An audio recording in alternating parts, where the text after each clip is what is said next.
Silakan Zaki. Oke, selamat sore semuanya. Apa kabar?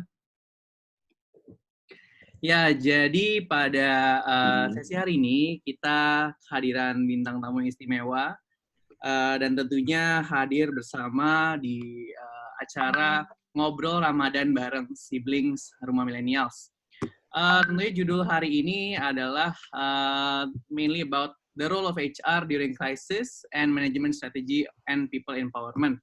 Nah, di sini kebetulan kegiatan acara yang telah di-host sama Rumah Millennials, mungkin kita intro sedikit gitu ya tentang Rumah Millennials itu apa. Kita merupakan sebuah organisasi yang memiliki tagline berdaya, berkarya, bermakna, yang mana kita merupakan perkumpulan pemuda Indonesia yang akan mengakseskan terbentuknya ekosistem generasi muda dengan melalui pemberdayaan kompetensi dan jejaring lintas bidang.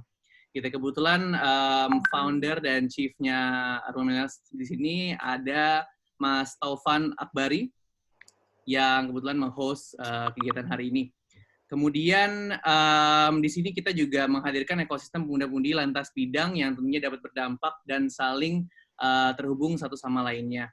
Nah, tentunya dalam kesempatan pada sore hari ini kita lebih ingin berdiskusi tentang bagaimana kita bisa mengembangkan skill set kita di bidang-bidang yang kita tekuni lebih tepatnya. Karena di sini kita merupakan platform untuk sharing, kita bisa memberdayakan semua kegiatan positif, dan di sini merupakan salah satu kegiatan yang kita lakukan gitu. Jadi kebetulan hari ini kita akan hadir bersama Mr. Andreas Saputra gitu ya. He is a talent acquisition specialist tentunya. Sebelum kita memperkenalkan Andreas secara pribadi, saya pengen membaca singkat tentang profil yang tentang pribadinya gitu ya. Kebetulan Andreas Saputra ini merupakan lulusan dari LSPR, Bachelor in Marketing and Communications. Kemudian langsung pada mula karirnya di Monroe Consulting Group. Beliau berawal di karirnya sebagai recruitment consultant hingga sampai 10 tahun di perusahaan yang sama hingga menjadi Deputy Country Manager of Monroe Consulting Group Asia. Tentunya Monroe Consulting Group merupakan recruitment consultant, bisa dibilang sebagai headhunter, agency untuk pada bidang HR menentukan the best talents yang ada dicocokkan pada the best companies that is related to the needs gitu ya. Dan kebetulan Andreas Saputra ini as a talent acquisition specialist sekarang merupakan executive talent acquisition lead di Grab Indonesia gitu ya. Jadi singkat dan rapian materi yang hari ini kita akan bahas tentunya bagaimana sekiranya dunia HR ini dan recruiting berdampak selama lagi COVID, dan sekiranya Mas Andreas ini bisa memberikan tips apa saja sih selama kita mengalami pandemik ini agar kita sebagai karyawan bisa tetap menjadi produktif dan merasakan kecocokan yang tepat pada bidangnya dimanapun kita menggeluti, mau itu dalam bidang usaha, mau kita memiliki sebuah startup atau bekerja di sebuah korporat atau di sebuah komunitas, bagaimana kita bring out the best of ourselves, make sure kita berada di tempat yang sebenarnya kita inginkan, gitu ya. Mungkin tanpa panjang lebar, saya ingin langsung mengundang Mas Andreas untuk memperkenalkan dirinya, Mas. Monggo. Halo, selamat sore teman-teman semuanya. Perkenalkan, jadi ini perlu pakai video nggak, Zak? Boleh, Mas. Monggo, Mas. Belum mandi nggak apa-apa ya, Zak ya? Nggak apa-apa. Terima aku apa adanya ya, Zak. Ini kebetulan baru selesai meeting juga gitu. So we have dari pagi, sorry banget, ini udah sibuk banget. So we have back-to-back meetings today. Yeah. Jadi kalau kita kerja di startup company, mungkin tipikalnya adalah kita akan sangat sering meeting gitu ya. Kita sangat produktif, even at times pandemic dengan si COVID-19 seperti ini. Gitu. Jadi mungkin perkenalkan dulu aja. So nama saya Andreas gitu ya. Jadi seperti yang tadi sudah diintroduce oleh Zaki, dulunya itu bekerja di Monroe Consulting Group. So it is one of the leading multinational headhunting company. Itu dari mana Zak? Coba Zak, masih ingat nggak? Dari UK gitu ya. Dulunya dari Australia, tapi sekarang it is based in the UK. So posisi terakhir itu sebagai deputy country manager. Kemudian kebetulan banget gitu ya, sekitar 2 bulanan yang lalu, ketika COVID-19 ini dimulai, ketika itu saya pindah ke Grab Indonesia gitu ya. Jadi dari hari pertama itu belum pernah physically masuk working from office dari Grab Indonesia, unfortunately. Dari hari pertama onboarding sampai sekarang, jadi belum pernah ketemu secara live gitu ya dengan teman-teman dari Grab. Semuanya virtual lewat Zoom meeting aja. So, sekarang di Grab itu saya bekerja sebagai untuk talent acquisition specialist gitu ya, untuk eksekutif levelnya, dan untuk posisinya itu adalah lead position. Berarti kalau untuk executive talent acquisition lead itu berarti itu berarti kita khusus hiring kandidat untuk yang level director dan juga C-level position gitu ya. So people with the best highest qualification in Indonesia and outside of Indonesia itu kita source untuk kita tempatkan di Grab Indonesia dan juga di Grab regional juga gitu. Jadi mungkin sebelum kita masuk ke discussion yang tadi Zaki sempat mention gitu ya. So sedikit aja kalau mengenai untuk rekrutmen sendiri gitu ya, atau talent acquisition. Di sini teman-teman sekalian udah pada familiar belum dengan terms of recruitment atau talent acquisition? Jangan tanya Zaki karena dia jago. Mungkin yang Oke. tahu bisa hands up. Nggak apa-apa, lagi pada lemes kayaknya nih, lagi puasa.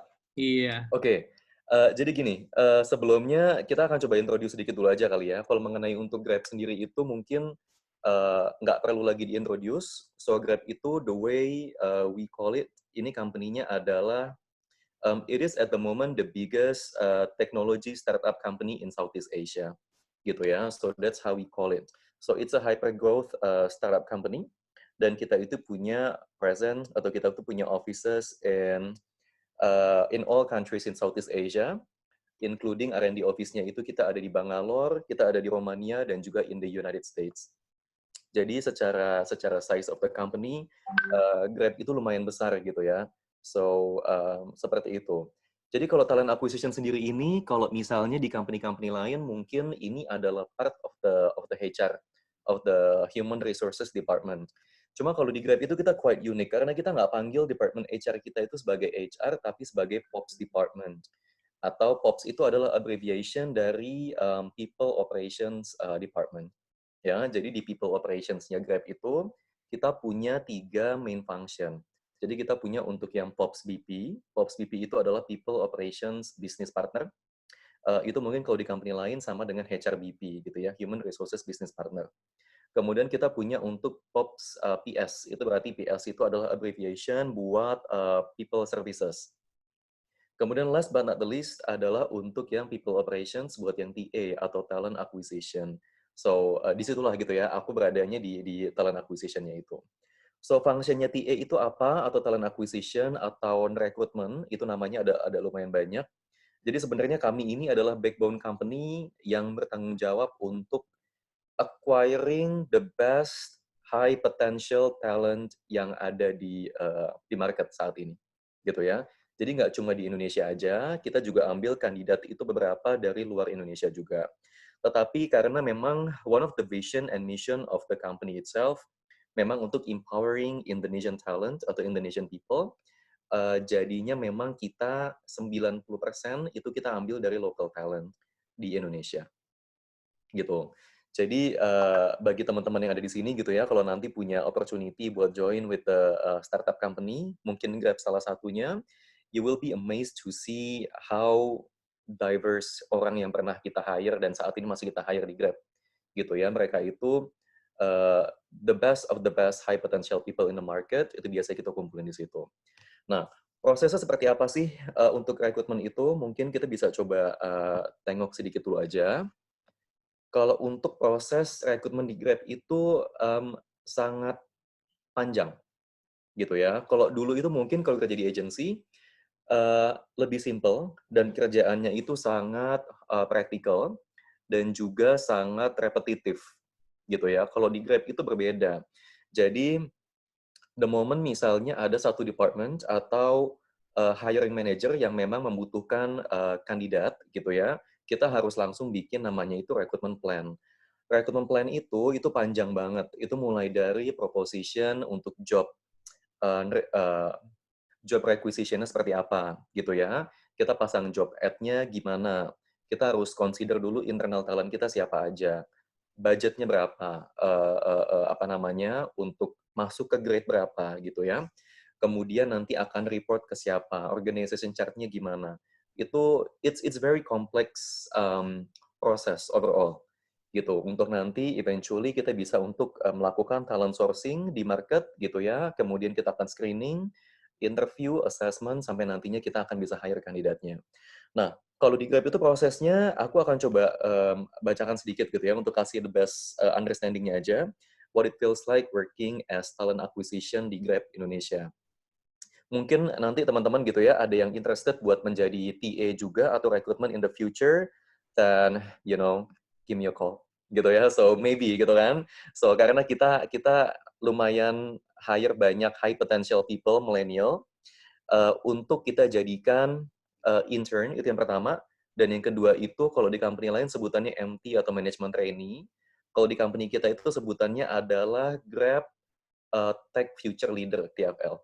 Gitu ya. Ini adalah para management trainee yang nantinya akan menjadi, kita grooming untuk menjadi manager di Grab di Indonesia dan juga di Grab regional.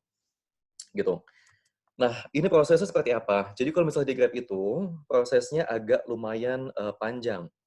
Jadi yang pertama itu kita akan melakukan ketika kita sudah menerima job dari hiring manager dan juga dari POPS BP, dari People Operations Business Partner, kita akan langsung melakukan namanya itu job creation, gitu ya. So creation itu berarti kita bikin untuk plan recruitment-nya, tadi as I mentioned it to you before, seperti apa. And then kita nanti akan discuss dengan hiring manager, POPS BP, dengan vertikalnya siapa aja, head-nya gitu ya, plus nanti untuk grabber-nya itu siapa aja yang akan responsible buat posisi ini. Kemudian nanti kita akan masukin ke sistem kita. Kita pakai sistem ATS atau Applicant Tracking Service, itu namanya Workday. So di Workday ini adalah sistem internalnya kita yang kita pakai untuk seluruh activity, termasuk buat rekrutmen, termasuk buat untuk masukin kita punya request gitu ya, ngajuin cuti, untuk promotional activity, untuk internal chat-nya kita, semuanya kita pakai di Workday. Kemudian next-nya setelah job creation-nya selesai, stage berikutnya itu adalah kita harus langsung sourcing. Nah, jadi sebenarnya di Grab itu kita punya privilege of having the talent sourcing untuk ngebantu kita di talent acquisition. Jadi kita punya satu tim talent sourcing itu base-nya in Singapore. Dia itu ngebantuin buat tim kita cari the best high potential candidate siapa aja. Gitu ya. Talent sourcing itu tugasnya ngapain sih? Mereka itu tugasnya adalah allocating. Atau mereka itu langsung sourcing the best high potential candidate yang paling mendekati dengan requirement yang di-share oleh para hiring manager kita. Gitu. Jadi nanti mereka akan present long list atau short list of the candidates tergantung posisinya apa. Ideally untuk satu posisi biasanya kita akan shortlist sekitar 20 sampai 50 nama dari situ. Ya, dari 20 sampai 50 nama itu nanti kita akan cocokin lagi dengan requirement-nya apa, kita cari kontaknya dan kita akan nanti kontak dengan kandidatnya itu. Kemudian nanti dengan sourcing itu berarti kita akan menggunakan multiple sourcing channel buat ngebantuin kita, gitu ya. Dan kita juga bisa sourcing menggunakan Workday, dan kita bisa sourcing. Jadi gini, when we do the talent sourcing, itu berarti sumbernya itu adalah unlimited, the sky is the limit. Kita percaya kandidat itu pasti ada di luar sana gitu ya. The best high potential candidate itu tidak mudah untuk ditemukan, tetapi mereka, they do exist. Karena biasanya kandidat di Indonesia itu, orang Indo tuh banyak gitu ya. So Indonesian people, we consist of 260 million people living in Indonesia, gitu kan. So kebayang nggak betapa kompetitifnya market Indonesia ini, gitu. Even though manusianya banyak, tetapi sayangnya yang berkualitas itu jarang, gitu. Jadinya tugas kami sebagai TA itu beneran mencari untuk yang the best quality people yang ada di Indonesia, local people, untuk bisa nanti kita groom dan kita masukkan ke Grab Indonesia. Itu stage kedua tadi sourcing, gitu ya. And then stage ketiganya itu adalah kita sebagai TA itu akan responsible buat melakukan review and screening. Nah, ketika kita review and screening itu kita kerjaannya ngapain aja sih? Ketika kita melakukan review and screening, sebenarnya kita itu melihat kompetensi kandidatnya, gitu kan. Kompetensi kandidat itu dilihatnya dari mana aja? Kita ngelihatnya dari hard skill kandidatnya, itu berarti technical skill-nya mereka, gitu ya. Dan kita akan ngelihat dari soft skill-nya seperti apa, gitu. Kalau dengan Grab, kompetensinya itu agak sedikit lebih ekstra lagi nih, agak sedikit lebih panjang. Karena kalaupun kandidatnya itu secara teknikal cocok gitu ya untuk kerja di Grab, tetapi secara cultural fit belum tentu cocok untuk kerja dengan company kita, gitu. Karena setiap company gitu ya, especially kalau mungkin multinasional, itu mereka punya very specific working culture yang memang kita harus lihat dari kandidatnya mereka akan cocok dan akan survive apa enggak sih kalau misalnya kita nanti akan place dia di company ini buat posisi ini gitu ya. Grab itu kita punya 4 prinsipal. Ini adalah mengenai untuk cultural fit. Jadi when we interview the candidate, kita akan make sure kandidat-kandidat kita itu fit dengan 4 prinsipal kita. Prinsipal kita itu terdiri dari 4H atau 4H gitu ya. Jadi yang pertama itu adalah honor, yang kedua itu adalah heart, yang ketiga itu adalah um, hunger gitu ya, dan yang keempat itu adalah humility gitu. Jadi semuanya kandidat-kandidat kita kalau di Grab itu semuanya harus cocok dengan 4H itu. Jadi nggak cukup cuma kandidatnya itu pinter gitu ya dan technical skill-nya jago, tetapi kalau ternyata kandidatnya tidak humble gitu ya. Kalau kandidatnya itu tidak tidak apa ya Kak ya, humility itu apa bahasa Indonesianya? Tidak ya Malu tidak ya. humble gitu ya atau tidak tidak tidak senang bergaul dengan orang gitu kan, tidak senang untuk empowering other people, itu mungkin nggak akan cocok dengan working culture kita. Karena kalau kita kerja di company sebesar Grab, kita itu tidak boleh merasa kalau kita yang paling hebat, gitu ya. Karena the moment di mana kita merasa kita yang paling hebat atau kita yang paling pintar di company baru kita, gitu ya, berarti kita adalah satu-satunya orang yang berhenti untuk bertumbuh di situ, gitu. So we cannot think that we are the best of the best people yang ada di sana, gitu. Jadi emang selalu ada opportunity buat kita untuk belajar dan bertumbuh. Jadi it's always be humble. So you need to have the heart and the humility untuk bisa pass the test untuk masuk ke Grab juga, gitu. Kemudian stage selanjutnya itu adalah untuk when we do the review and screening of the candidate, mungkin teman-teman ada yang pengen tahu juga gitu ya. Kita ngambil kandidatnya dari mana aja. Stage-nya itu ada 4 atau ada 5. Jadi priority kita yang pertama itu ketika kita dapat job, kita akan langsung advertise job kita itu internally dulu. Gitu ya. Di Grab itu kita sangat percaya terhadap internal mobility of the candidate. Jadi kita memberikan kesempatan sebesar-besarnya buat para karyawan kita. Karyawan kita itu kita menyebutnya sebagai Grabbers gitu ya. Buat para Grabbers ini untuk mendapatkan opportunity yang sebesar-besarnya untuk yang new opportunity itu. Kemudian yang kedua itu kita dapat kandidatnya dari mana? Itu dari referral. Ya, referral program dari semua karyawan kita. Dan ini sukses rate-nya lumayan tinggi. Tahun lalu itu 70%, sekitar 60-70% kandidat yang kita place itu berasal dari referral. Dari employees kita semuanya. Kemudian yang ketiga itu kita akan post untuk kita punya namanya itu Grab Career Portal gitu ya. So kalau teman-teman pengen ngelihat itu boleh. Jadi websitenya itu alamatnya adalah grab.careers gitu ya. Nanti akan keluar semuanya list down job kita apa aja yang lagi open di saat itu. Kemudian yang keempat kita akan post untuk di eksternal. Kita akan post itu terutama untuk di LinkedIn. Ya, kita pakai LinkedIn, kita akan post job kita di sana, dan kita pakai untuk hire tool dan beberapa untuk job channel lainnya. Kemudian pilihan yang terakhir nih, unfortunately nih Kak Zaki, pilihan yang terakhirnya ini adalah menggunakan agency gitu ya. Menggunakan headhunter agency, karena headhunting agency itu mahal gitu ya, jadi tidak cost efficient. Unless kalau memang kita udah ubek-ubek satu Indonesia nggak dapet juga, barulah last resort-nya kita akan pakai untuk headhunting agency. Kemudian kalau next-nya itu kita akan langsung masuk ke tahap assessment. Nah, tahap assessment di Grab itu lumayan panjang dan lumayan komprehensif juga. Tergantung buat posisinya apa. Kalau misalnya untuk posisi tech position atau technology position, itu kita akan ada namanya itu, mungkin di sini gitu ya, kan generasi millennials biasanya kalian sangat interested with the technology, gitu ya. Jadi kalau misalnya dengan tech position di Grab itu kita akan pakai tools namanya itu apa namanya Codelity. Ya, kita akan melakukan Codelity test kepada kandidat kita itu secara numerical, dan kita akan ngelihat juga capability-nya untuk apa namanya bahasanya di internet seperti apa gitu ya, untuk bangun kodenya seperti apa, coding test segala macam, live test itu kita akan masukin di Codelity-nya itu. Kemudian tes selanjutnya itu salah satu tools-nya adalah dengan melakukan study case kepada kandidat-kandidat kita. Gitu ya, study case seperti apa, itu disesuaikan dengan posisinya apa, requirement-nya apa, dan juga hiring manager-nya mintanya apa, gitu. Kemudian nanti kita juga akan ada apa namanya assessment third party assessor-nya kita juga ada.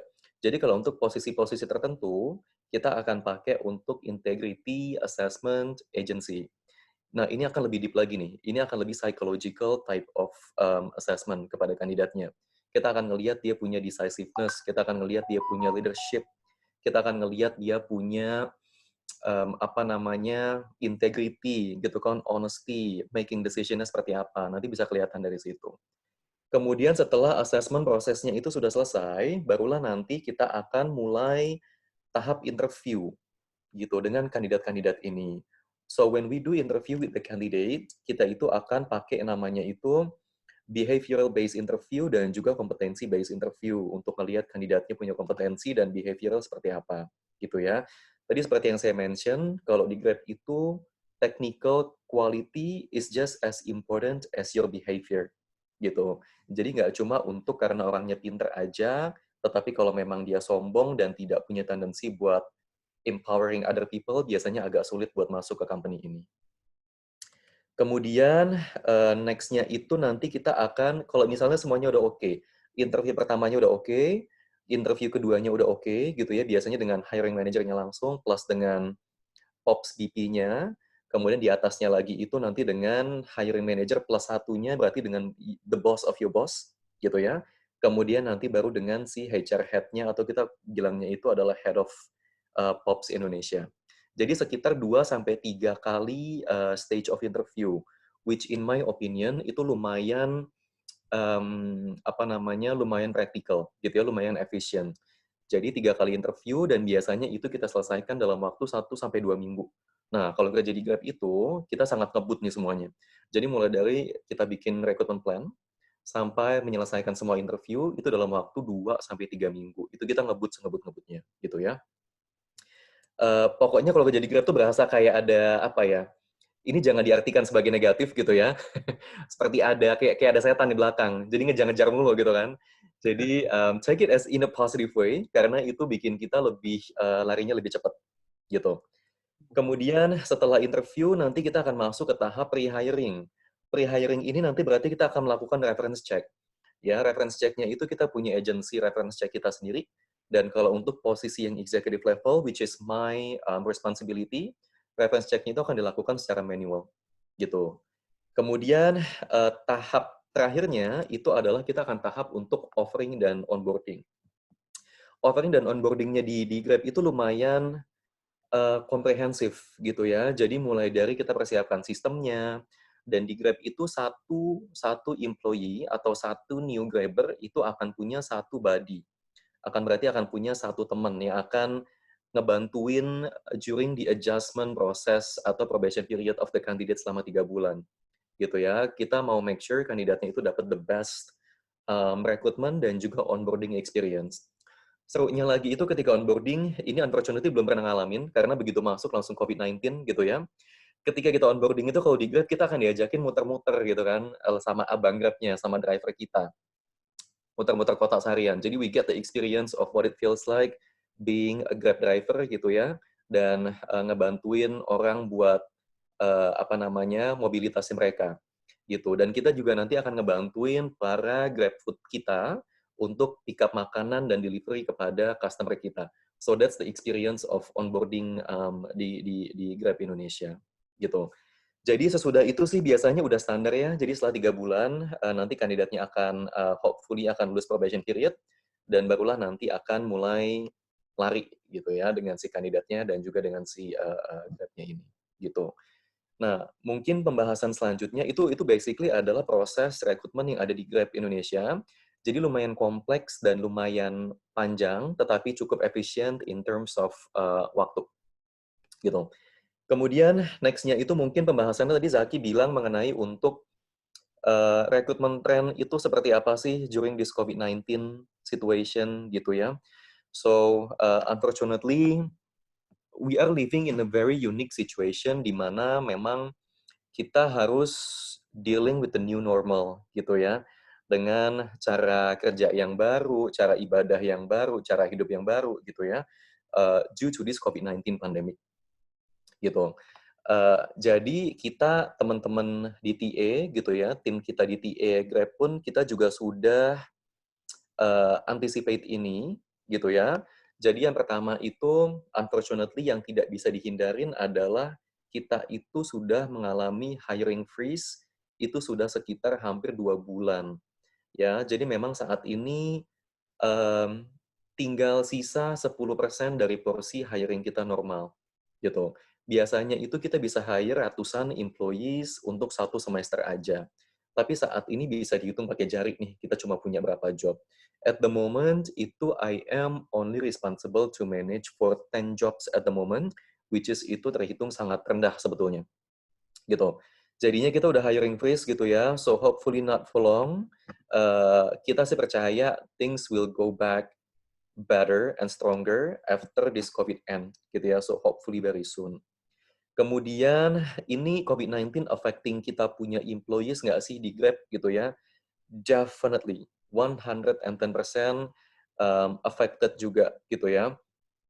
Yang mungkin kabar yang agak sedihnya itu kan pastinya akan ada proses efisiensi gitu. Berarti mungkin akan ada proses di mana kita akan review atau tinjau ulang lagi karyawan-karyawan kita yang memang performance-nya kurang memuaskan.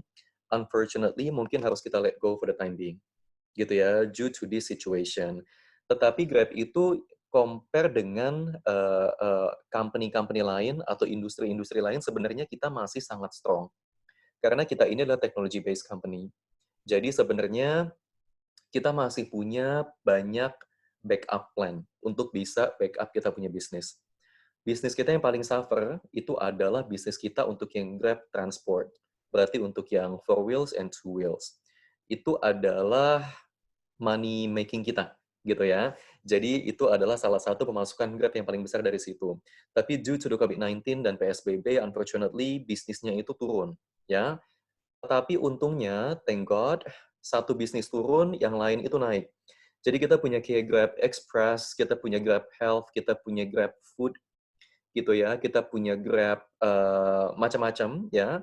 Itu naik justru bisnisnya. Jadi itu bisa compensate si bisnis kita yang lagi agak mati suri saat ini, which is si Grab Transportnya itu. Gitu. Jadi, apakah COVID-19 ini mempengaruhi kita, para karyawan, productivity-nya gitu ya, working from home? Jujur iya, gitu ya. Awalnya sih menyenangkan gitu ya, WFH, di minggu pertama. Yes, WFH gitu kan, jadi kita bisa bangun jam 8, kita bisa mandi sekali sehari gitu kan. Seperti ini nih saat ini nih, to be honest with you, ini gue cuma pakai celana pendek doang nih saat ini.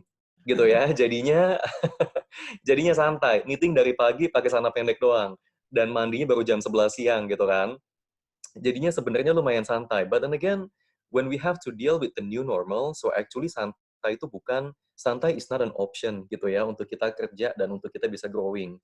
Especially kalau kita kerja di startup company seperti di Grab. My typical day, itu biasanya mulai dari jam 10 pagi gitu ya, itu meeting pertama, selesainya itu bisa jam 10 malam gitu. Jadi sebenarnya I can work 10 to 12 hours a day karena si COVID-19 situation ini gitu ya. So I can interview kandidat setelah buka puasa jam 8, jam 9 juga hajar aja gitu ya. So that's the situation that we need to deal with at the moment. Tetapi untungnya karena Grab itu adalah technology based company, jadi kita sudah dipersiapkan secara sistem at least untuk bisa support karyawan kita untuk bisa tetap produktif gitu ya. Jadi kita provide untuk laptop, kita provide untuk WiFi, support gitu ya segala macam buat ngebantuin teman-teman kita yang lain juga gitu. Jadi kemarin itu barusan aja ada satu survei namanya itu GES survey, itu adalah Grab employee survey dan itu resultnya baru aja keluar dan surprisingly hasilnya itu sangat tinggi gitu kan. How do you cope with the COVID-19 and how do you feel the company support you? Itu hasilnya lumayan tinggi. Berarti everybody has been so satisfied gitu ya dengan kita punya treatment kepada employee kita dan support during this COVID-19 gitu.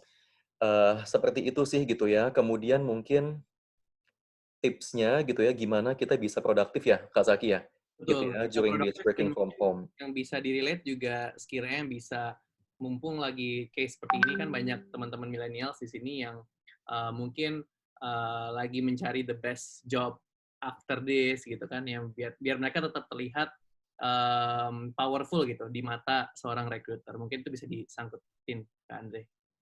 Jadi yang pertama gini, kalau emang pengen terlihat powerful gitu ya, powerful is a very powerful word gitu ya. Jadi kalau ingin terlihat powerful, memang kita harus visible gitu ya. Jadi for example, ada LinkedIn gitu ya, digunakan LinkedIn-nya gitu, digunakan LinkedIn-nya. LinkedIn is not Facebook ya guys. Jadi remember, jadi jangan pakai LinkedIn itu seperti kita pakai Facebook. So LinkedIn is a professional connection social media. Jadi di LinkedIn itu sebenarnya kesempatan buat teman-teman semua di sini gitu ya, untuk bisa kenalan dengan para talent acquisition dari berbagai macam company. Gitu. So make yourself visible. So connect with these people yang ada di LinkedIn. Jangan malu-malu gitu ya. So most of us kita ini sangat-sangat ramah dan sangat accommodating. Kalau memang ada yang pengen masuk ke networking kita, tanya-tanya itu sebenarnya nggak apa-apa. Ya. Kemudian yang kedua, I'm not sure kalau misalnya teman-teman di sini mungkin kebanyakan masih pada kuliah kali ya, Kak, ya? Oke. Jadi kalau yang memang masih pada kuliah, guys, saran gua nih, dari yang sudah lulus belasan tahun yang lalu, gitu ya, so I'm an old guy, adalah kuliahnya tuh beneran harus dibagusin, ya, beneran harus dapat GPA yang paling tinggi, beneran harus ada achievement-nya tuh apa. Dan kalau boleh kasih saran juga, you need to be active socially juga, karena ini akan ngebantu nanti kalian punya portfolio ke depannya, gitu. Ya, jadinya it is not possible for you guys to be working in a big company kalau kalian cuma biasa-biasa aja gitu ya. So jangan pernah satisfy being just ordinary gitu. Jadi tips and triknya itu beneran adalah belajarnya beneran harus dikencengin. GPA itu penting, communication itu penting, English is very important gitu ya. Jadi jangan malu-malu untuk biasain ngomong bahasa Inggris on a daily basis.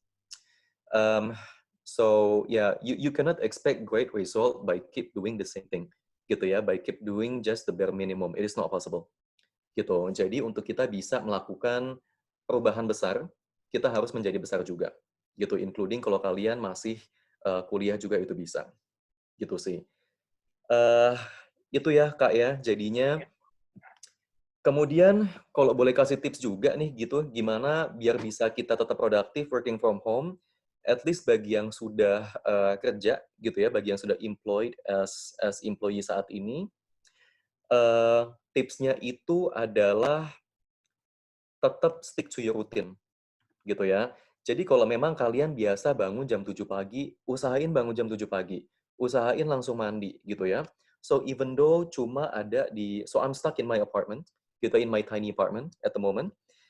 Even though cuma kerja dari rumah atau dari apartemen doang, tapi kalau gue nih gitu ya, when I think I look good, I will feel good.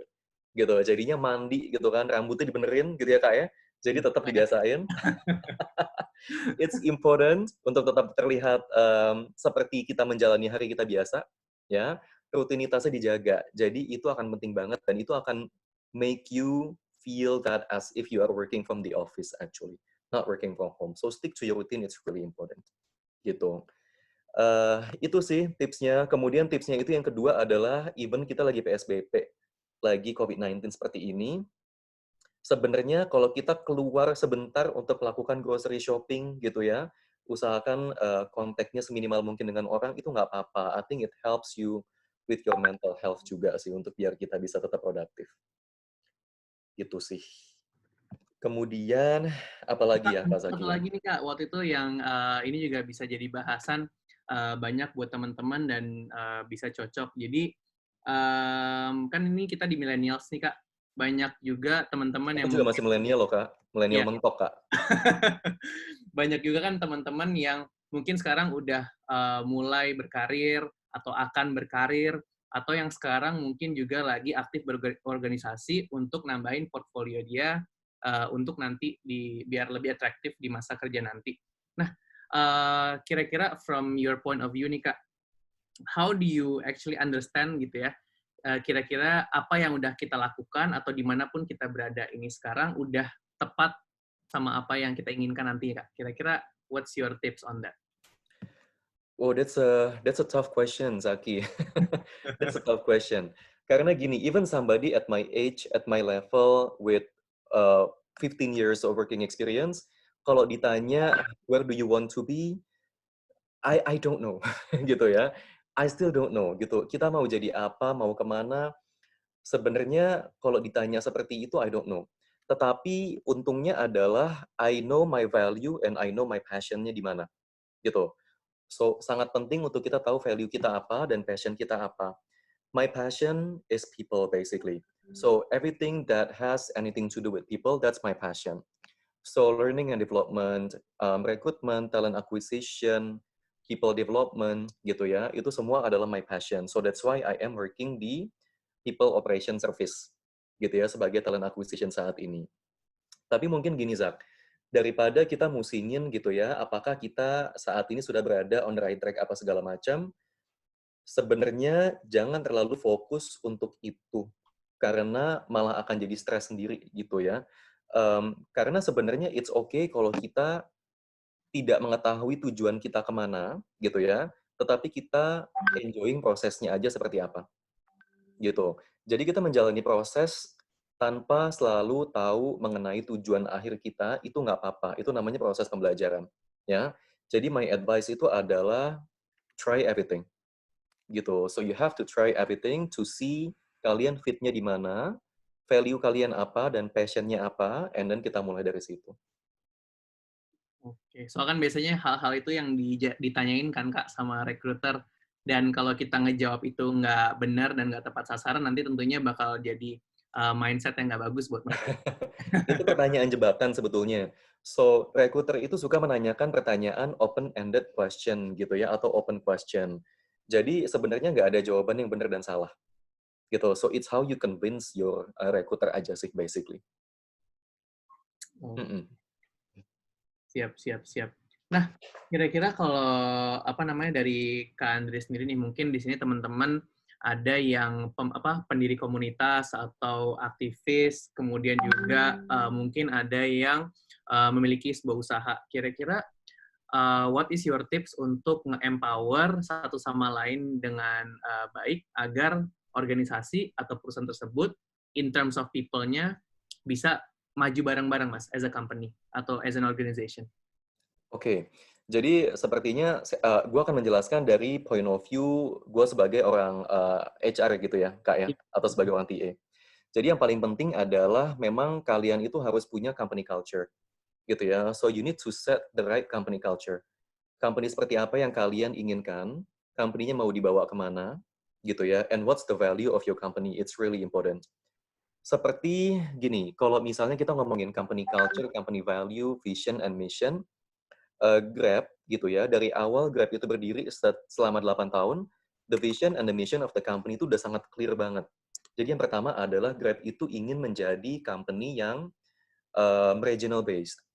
Jadi even though Grab itu awalnya mulai di Malaysia, tapi sekarang itu head office-nya ada di Singapura gitu ya.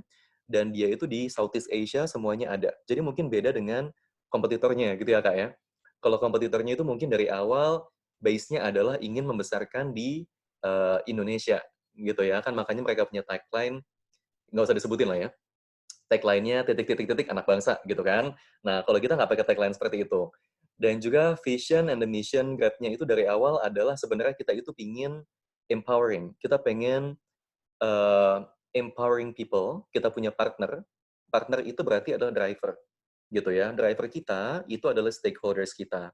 Berarti mereka itu adalah orang-orang yang paling penting untuk bisnisnya Grab, gitu. So they are the backbone of the company. So visi dan misi dari founder dan co-foundernya Grab itu adalah untuk empowering these people biar mereka punya better life, gitu kan, better wealthiness, better life, just better life quality, yang eventually akan ngebantu orang-orang seperti kita, gitu ya, untuk bisa ngebantuin mereka juga. So helping each other it's really important kalau yang namanya di Grab, gitu. So that's the vision and the value of the company. Jadi yang paling penting menurut saya sih Kak, determine dulu aja, determine what's your company value, mau dibawa kemana, and stick to your company value. Karena semakin company-nya besar, semakin orangnya banyak, akan semakin sulit untuk mempertahankan kita punya company value dan company culture-nya itu.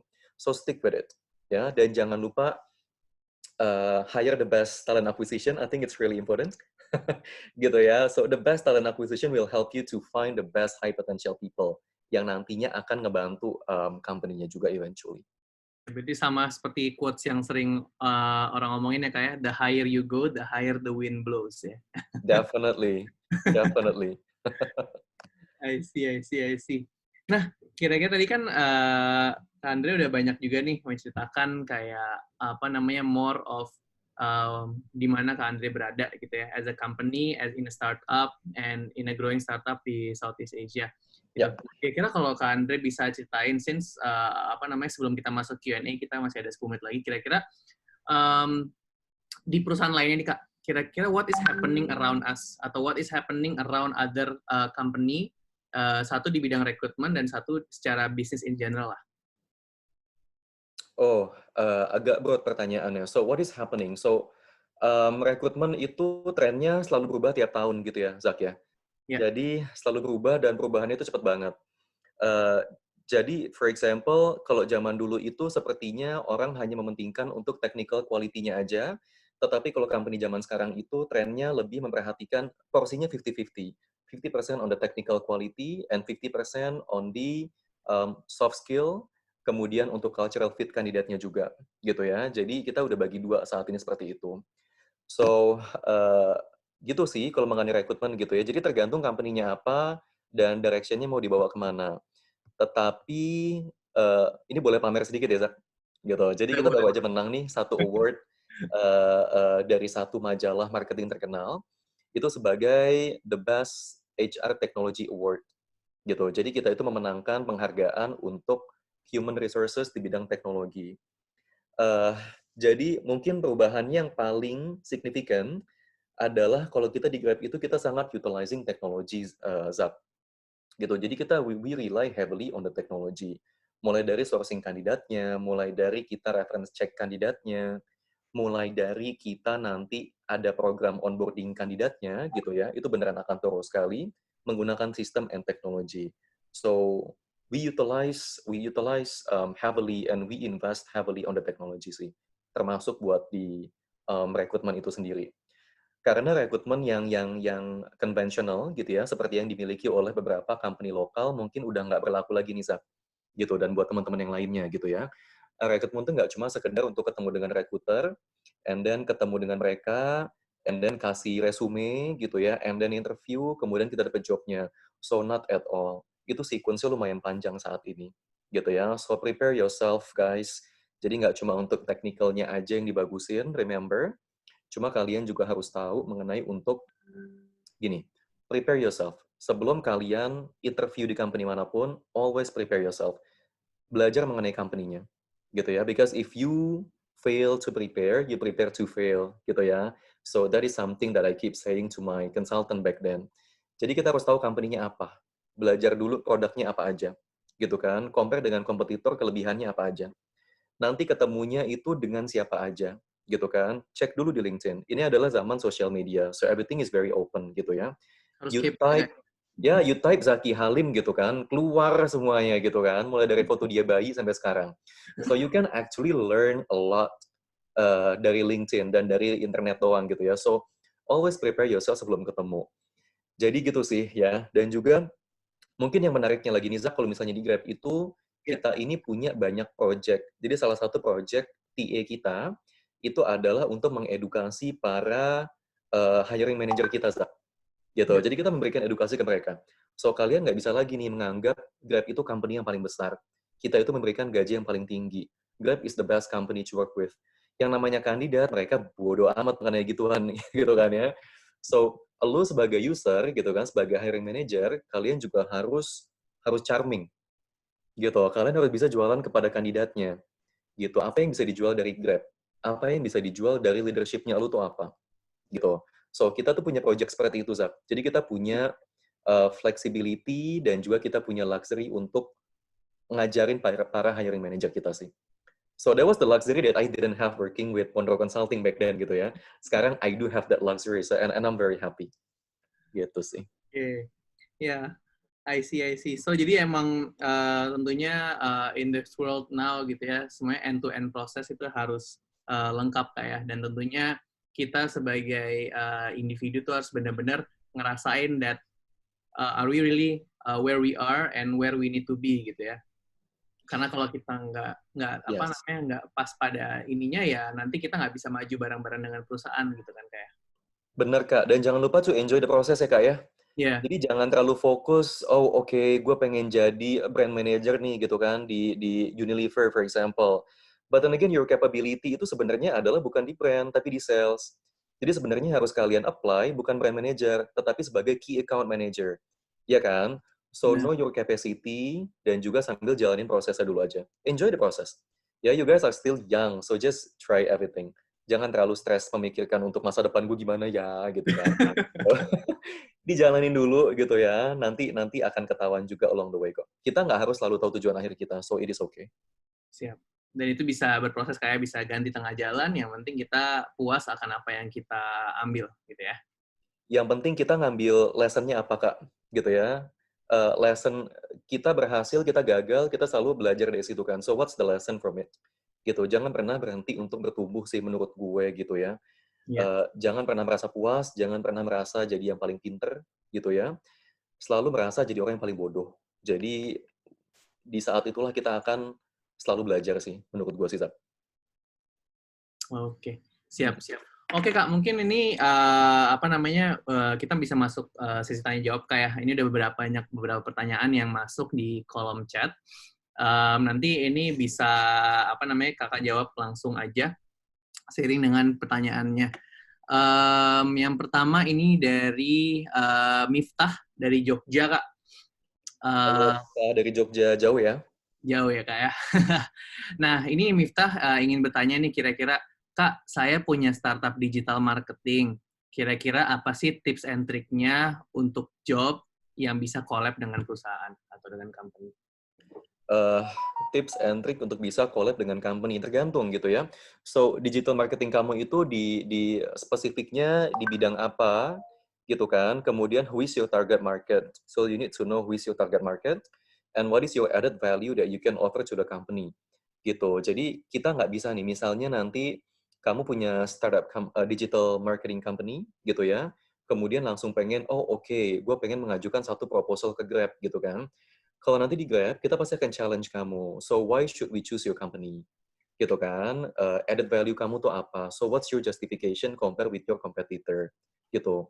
Jadi beneran harus, apa namanya, tahu dulu nih, company kamu itu apa, added value-nya apa, so achievement-nya itu apa aja, dan kenapa Grab harus menggunakan, for example gitu ya, kenapa Grab harus kolaborasi dengan company kamu. So, tanyakan itu sih, Kak. Do you still remember yang itu? Why, how, where, when, and how? For Ya, A, 5 W segala macam 1 H itu. ya. I forgot.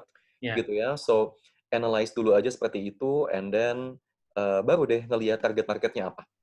Gitu. Tapi pastinya digital marketing company, startup, sekarang itu banyak banget. gitu ya. So you need to know what makes you different from the rest, I think. Oke. What makes you stand out? Siap. Nice one, Kak. So, apa namanya, mungkin Miftah tadi udah banyak ya dijawab sama Kak Andre, kira-kira yang bisa wrap up the question lah, ya as a Digimart company yang baru, ini kamu harus punya hal yang paling unik untuk kamu mau akan dipilih sama perusahaan gitu ya. Sama lah kalau kayak kita nyari jodoh ya, Kak, ya, kita harus bagus dulu, kita siapkan diri kita dengan baik, baru nanti banyak yang mau sama kita. Nggak banyak juga sih, Kak. Nggak Masa perlu ya? banyak yang mau sama kita, Kak. Satu aja yang penting cocok, nggak apa-apa. Udah itu aja. Ya. Oke. Nah, ini ada pertanyaan lagi, Kak, dari Felicia. Kak Andre, berapa sih persen porsi yang diterima dari referral, headhunter, atau dari Grab Career Portal? Oke, thank you so much untuk Felicia. Jadi porsi yang diterima dari referral itu lumayan besar. Jadi tahun lalu itu kita punya datanya 70% employees yang kita hire itu berasal dari referral. So referral itu sangat strong sekali, gitu ya. Kemudian headhunter kecil banget. Tahun lalu itu kita cuma pakai satu headhunter dan cuma untuk satu posisi aja, gitu ya. Jadi sangat kecil sekali porsinya. Grab Career Portal, nah itu di luar yang dari referral. Berarti sekitar di angka 30%-an.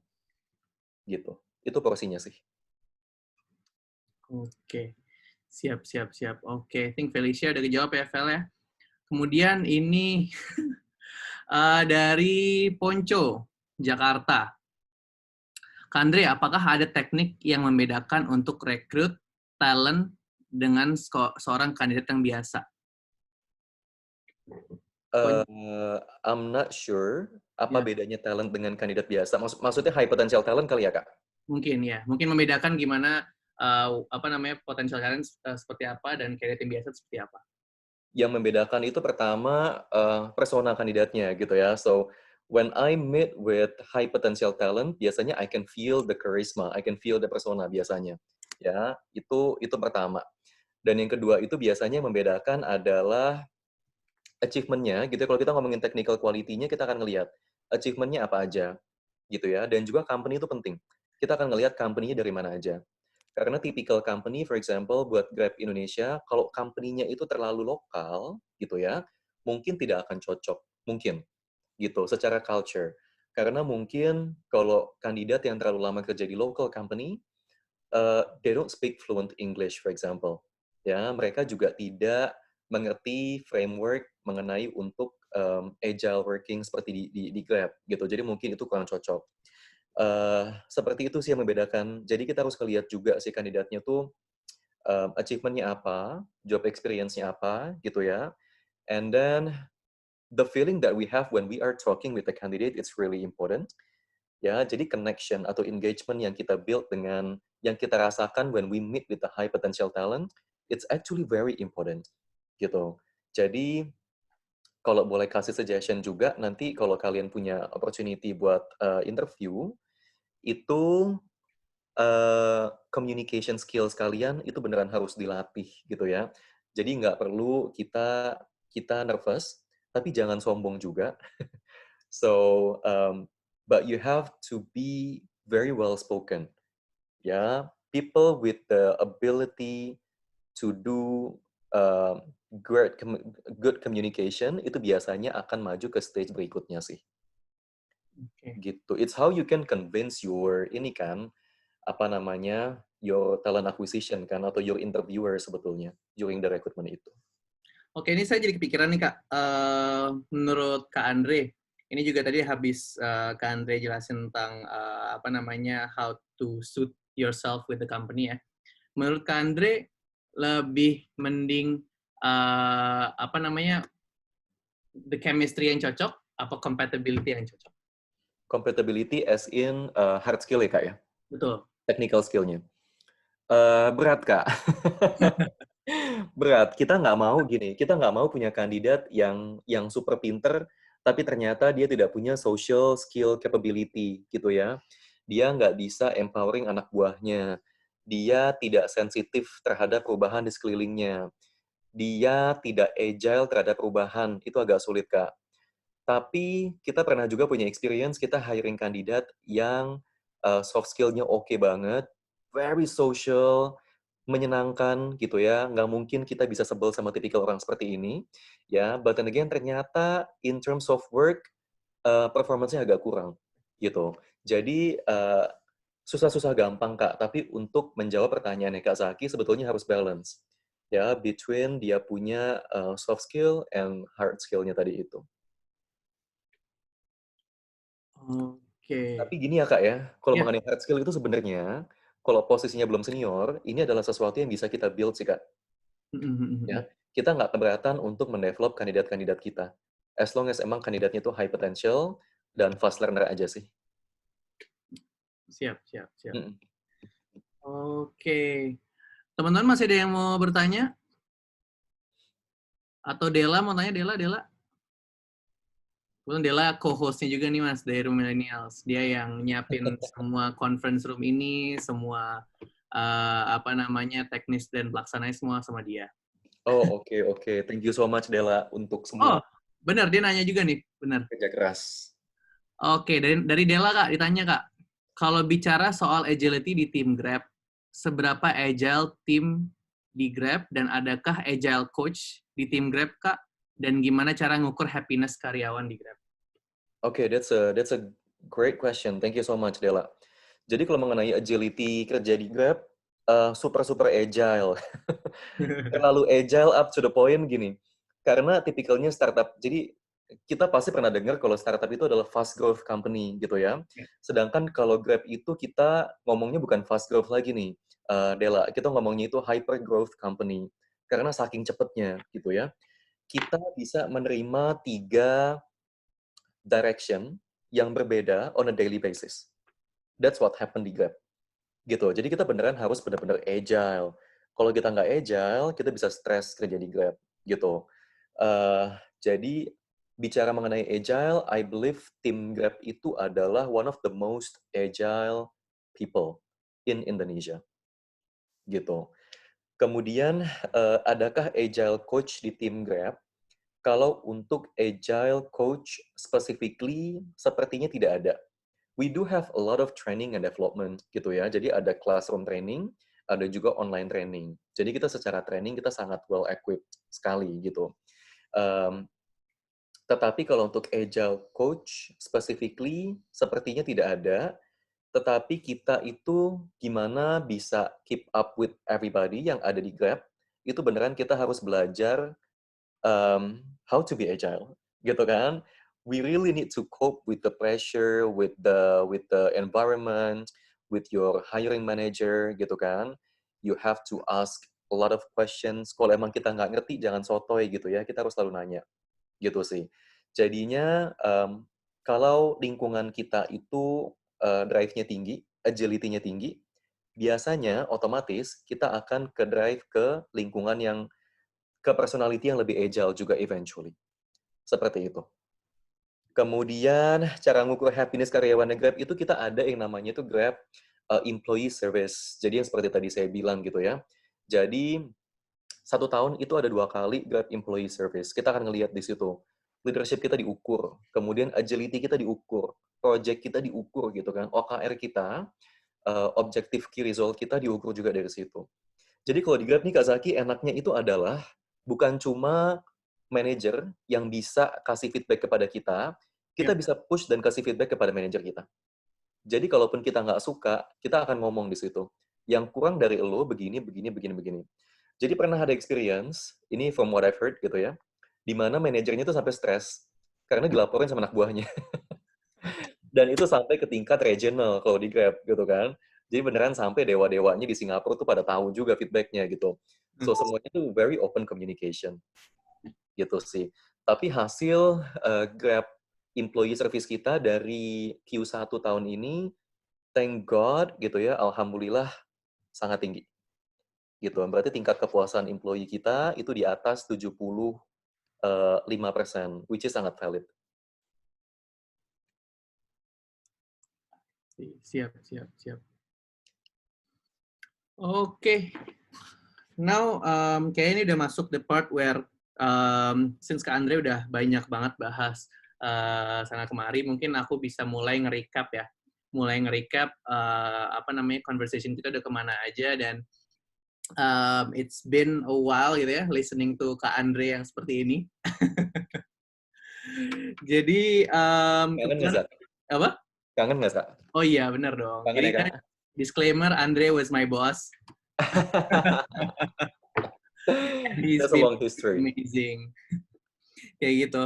Dan teman-teman, jadi tentunya hasil pembahasan bersama Andreas ini, kita banyak membahas tentang the recruitment world gitu ya, the recruitment condition and happenings yang terjadi selama COVID-19 ini, hal-hal yang beneran terjadi dan terlihat sendiri sebagai pribadinya Andreas di perusahaan startup, one of the biggest unicorn in Southeast Asia di Grab Indonesia. Ya? Dekakorn. Dekakorn, sorry. Sorry, Kalat. Silakan, Kak, lanjut. Ya, dan tentunya kita tadi juga banyak belajar tentang bagaimana rekrutmen itu terjadi di perusahaan Grab, bagaimana proses yang super panjang sebagai talent acquisition himself gitu ya. Andreas membuat all the flow and process dari pembuatan job, sourcing, rekrutmen, nge-publish jobnya, sampai proses-proses interview, dan juga sampai hiring proses di Grab itu sendiri. Kemudian kita juga tadi udah banyak mendengarkan bagaimana internally how Grab is treating their karyawan gitu ya, dengan all the service needed for them selama pandemic ini di rumah, making sure mereka happy, sustain, giving benar-benar manajersnya understand each other dan still willing to be productive untuk kemajuan perusahaannya juga. Kemudian Andreas tadi juga banyak ngeceritain buat teman-teman semua bagaimana kita bisa dilirik sama perusahaan multinasional, perusahaan yang tentunya bisa tertarik sama profil kita. Itu tentunya kita harus ngebedah LinkedIn kita, make sure LinkedIn-nya produktif, make sure LinkedIn-nya nggak cuman asal asal diisi gitu ya, harus benar-benar kredibel gitu ya. LinkedIn-nya harus valid ya guys. Jadi jangan pura-pura kalian pernah achieve apa ditulis di situ, jangan. Kayak gitu. Kemudian buat teman-teman yang masih di bangku kuliah, mulailah aktif terus di kegiatan-kegiatan sosial yang tentunya dapat bermanfaat buat nanti kalian di dunia kerja, karena itu bermanfaat buat leadership skills kalian dan communicative skills kalian. Kemudian diajarin juga sama Kak Andre tentang tips bagaimana kita bisa produktif selagi pandemik ini, dan salah satu tipsnya adalah untuk tetap tidak merubah rutinitas kita. Yang mana kita biasa bangun pagi, mandi jam berapa, makan jam berapa, jangan dirubah gitu ya. Kondisinya harus tetap rutin, dan make sure setiap hari kita bangun punya keinginan harus menyelesaikan apa di hari ini, dan put a smile on your face biar kita semangat ya Kak ya. Mau rambutnya makan, Kak. Ya, di sahur. Sahur makannya yang benar gitu kan. Home workout also it's very important. Betul gitu ya. Kemudian juga each and everyone gitu ya, secara individu, Kak Andre juga menceritakan tips secara pribadi bagaimana kita understand our own values as an individual, dan tentunya bring our passion yang bisa berdampak baik buat perusahaan, not only for perusahaan but only for ourselves juga bisa, karena kita akan selalu ada di proses itu. Dan tentunya selagi kita berproses, kita harus enjoy the process ya Kak ya. Setuju. Siap. Enjoy the process. Dan tadi quotes yang aku paling senang dan ini selalu disebut dan selalu terngiang-ngiang di kepala aku adalah quotes-nya Kak Andre yang bilang, if you fail to prepare, prepare to fail. Itu kena banget sih. Jadi buat teman-teman semua, kalau kalian punya keinginan, pengen meraih sesuatu, pengen mendapatkan sesuatu, don't forget you guys have to prepare. Karena semua di dunia ini tuh nggak ada yang instan. Yang instan itu nggak baik, mie instan aja nggak baik buat tubuh kalian, ya. Betul. So, jadi without further ado, kita udah ngerekap banyak tentang the recruitment and acquisition world and recruitment, tentunya sama Kak Andre, kita juga banyak juga mendapatkan personal tips dari Kak Andre juga. Mungkin saya memberikan waktu satu kali lagi buat Kak Andre, kira-kira closing statement dari Kak Andre yang bisa ngerekap semua pembicaraan kita, waktu dan tempat dipersilakan Kak Andre. Waduh, closing statement ya Kak ya? Apa ya? Closing statement-nya itu adalah gini sih, mumpung kalian semua masih muda gitu ya, mumpung kalian semua masih muda, so always prepare yourself for whatever is going to happen in the future, gitu kan. Kita ini sedang ada di fase di mana kita menjalani the new normal nih Kak Zaki, gitu ya. Dan banyak yang bilang the new normal ini tuh akan selesai ketika pandemik ini selesai juga. Itu persepsi yang salah. Ketika pandemik ini selesai, new normal itu akan terus berevolusi, gitu. Semuanya nggak akan ada yang sama lagi, Zak. Gitu. Cara kita kerja, cara kita memasak makanan kita, gitu kan, cara kita berinteraksi dengan orang, itu semuanya akan sangat berubah setelah si pandemik ini berakhir, gitu. So, always prepare yourself for the change, ya. Dan juga mungkin yang terakhir itu adalah mumpung masih muda, don't be mediocre, gitu. Always aim for the best that you can achieve, gitu, that you can possibly achieve in your life. Kalau emang kalian masih sebagai student atau mahasiswa, work very hard. I know it is not easy, ya, but then again, ini akan sangat bermanfaat kalau kalian nanti udah kerja, gitu. Now I know why my mom kept saying that I need to work hard, gitu kan, I need to study hard. Pas udah tua gini baru ngerti, Kak, gitu kan.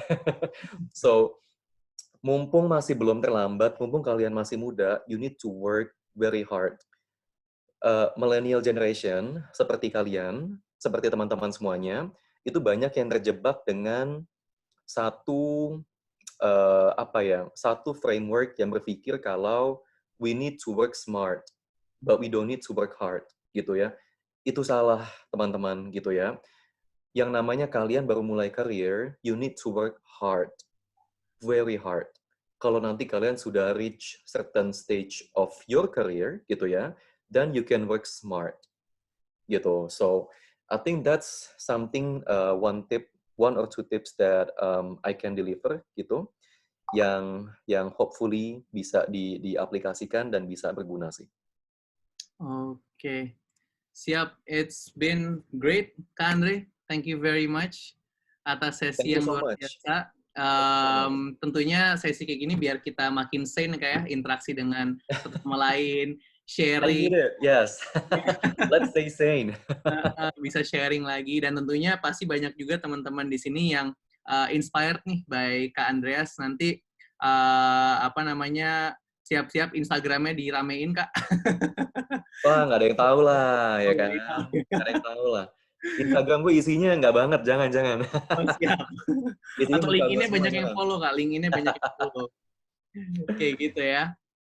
Oke, that's it teman-teman, that's it dari saya dan Andre gitu ya buat sesi kali ini bersama Rumah Millennials. Nantikan juga tentunya sesi-sesi lainnya di tiap hari kita akan ada sesi-sesi produktif seperti ini. Jadi feel free Kak Andre kalau mau nonton sesi lain Rumah Millennials, there's always a spot for you to come in. Dan Siap. Thank you so much. yes, and Ditunggu thank you for invitation-nya, Kak. sharing ya. Dela ada tambahan nggak Del kira-kira atau gimana? Monggo Del. Maaf Kak, close aja nggak Pak? Kita boleh foto bareng dulu. Boleh. Boleh, Nyalain. pakai video dong, dinyalain dong videonya semuanya. Nyalain yuk videonya semua yuk.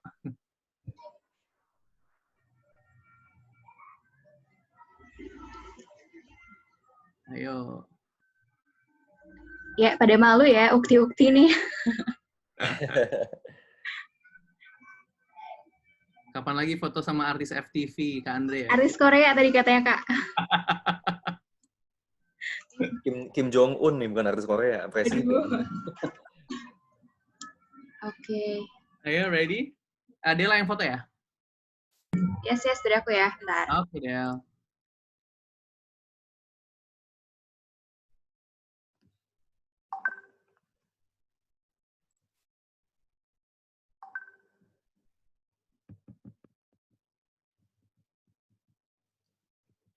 Bentar guys, satu kali lagi ya guys.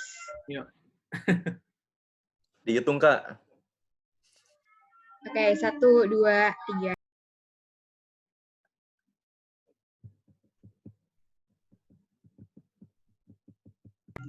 Oke, Kak Zaki, enough. Oke, thank you Del, thank you everyone. Terima kasih udah mendengarkan sesi kita hari ini. Semoga kita bisa ketemu di lain kesempatan. Kita berdoa bareng-bareng agar pandemi ini cepat kelar, biar kita bisa interaksi kembali satu sama lain. Amin. And pantengin terus Rumah Millennials. Kita akan ada sharing session tiap hari dan tentunya keep productive guys. Thank you and Thank bye-bye. you teman-teman semuanya. Thank Selamat you. buka puasa juga.